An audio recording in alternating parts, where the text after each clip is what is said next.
Sa isang taon, nasa 3,000 turista lang ang dumarayo sa Calayan Island. Pero unti-unti na ring dumarami ang bilang na ito. Yung remoteness ng Calayan, sa tingin mo ba isa siyang asset o isa siyang liability? It is a strength for us. Kung minsan ginagamit namin yung hashtag na breathtaking Calayan kasi talagang pagpunta mo pa lang nasa gitna ka pa lang ng dagat, talagang parang hindi ka makahinga na kasi lalo kung naabutan ka ng malakas na alon. So, but if you go here, we have a lot to offer. Ang sarap nung nung hipon. Matataba, sir.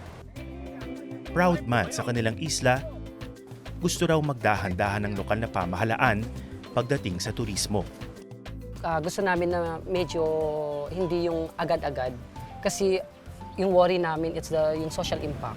Meron kaming policies na nililimit lang yung turista dito to avoid yung circumstances na overcapacity. Ano ba ang may tutulong ng tourism sa munisipalidad na ito? I think ito yung magpapalakas ng ekonomiya ng Calayan for better services and yung aming mga infrastructure. And also, employment for our locals.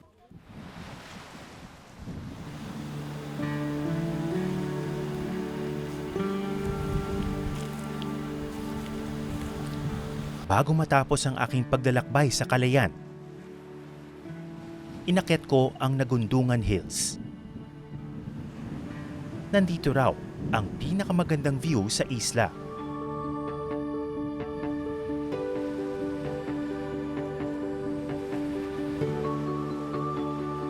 Mahirap ipaliwanag ang magic ng Calayan. Isa siyang lugar na kailangan mong makita at maranasan.